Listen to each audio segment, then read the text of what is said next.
एक घनी अंधेरी रात थी। रास्ता सुनसान था और चारों ओर सन्नाटा पसरा हुआ था। उसी रात दो ठग आमने सामने टकरा गए। एक था देहात का ठग, सीधा सादा दिखने वाला पर भीतर से चालाक। उसके सिर पर चूना पत्थर से भरी एक बोरी रखी थी। दूसरा था शहर का ठग, चालाक, चाल ढाल से ही शातिर लगने वाला। उसके सिर पर राख से भरी बोरी थी। दोनों कुछ पल एक दूसरे को घूरते रहे। फिर देहाती ठग ने पूछा, भाई, तुम्हारी बोरी में क्या है? शहरी ठग मुस्कुराया और बोला, कपूर है। और तुम्हारी बोरी में? देहाती ठग बोला, अरे ये तो कौड़ियां हैं, अगर चाहो तो ले लो। शहरी ठग ने मन ही मन सोचा, वाह, आज तो कमाल हो गया। वह बोला, ठीक है, अगर तुम कपूर लेने को तैयार हो तो सौदा पक्का। दोनों ने बिना देखे बोरियां बदल लीं। देहाती ठग खुशी खुशी घर पहुंचा और पत्नी से बोला, आज तो किस्मत खुल गई, बेकार चूने के बदले कपूर मिल गया। उधर शहरी ठग अपनी पत्नी से अकड़ते हुए बोला, मैंने गंवार को राख पकड़ा दी और उससे कौड़ियां ले आया, ऐसा उल्लू कहीं और मिलेगा? सुबह जब बच्चों ने उत्सुकता में बोरियां खोलीं तो एक घर में चूना निकला और दूसरे में राख। दोनों ठगों के चेहरे उतर गए। पत्नी ने ताना मारा, खुद को ठग कहते हो और ठगे गए। कुछ दिन बाद वहीं दोनों ठग हाट में फिर मिले। इस बार वे हंस पड़े।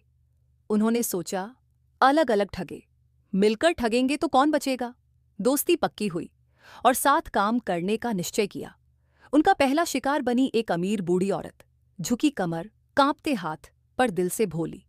वे उसके घर पहुंचे, चरण छुए और बोले, बुआ जी, हमारे बेटे की शादी है, आप ही घर की सबसे बड़ी हैं, आपको चलना ही होगा।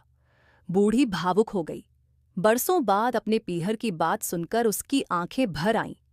उसने उन्हें तेल की सोने की कटोरी दी और तालाब पर नहाने भेजा। ठगों ने नहाकर कटोरी छिपा दी और शोर मचाया, कौवा कटोरी ले गया। बूढ़ी को बहुत दुख हुआ। उसने जाने का विचार छोड़ दिया और बेटे को उनके साथ भेज दिया। रास्ते में ठगों ने बेटे से कहा, हमें भूख लगी है, कोई गहना गिरवी रख दो। बेटा मुस्कुराया, गिरवी क्यों, बस मेरी बात मानते चलना। जब कोई पूछे, एक या दोनों, तो कहना दोनों। ठग मान गए। एक साहूकार के यहां पहुंचकर बेटे ने ठगों को मजदूर बताकर बेच दिया। रुपये लेकर वह चला गया। जब ठगों को कोड़े पड़े तब समझ आया कि वे खुद ठगे गए हैं।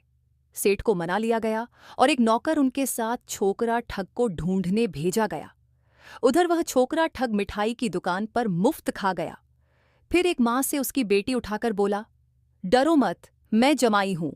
लोगों ने मां को ही समझाया।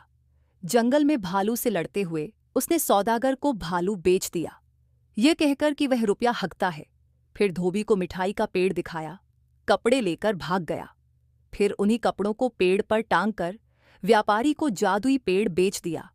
आखिर सब लोग उसे ढूंढते ढूंढते उसके घर पहुंचे। उसने सबको आदर से खाना खिलाया, सुलाया और रात में चौकीदार से मुनादी करवा दी कि अजनबी मेहमान भेदिए हैं, सुबह दरबार में पकड़े जाएंगे। डर के मारे सब भाग गए। एक ठग बोला, हम ठग हैं, पर वह ठगों का सरदार है। आज वह ठग सुंदर पत्नी के साथ सुख से रहता है। एक दिन उसने कहा, ठगी में मजा तब है जब वह अक्ल के साथ हो। लालच में अंधा आदमी खुद ही ठगा जाता है।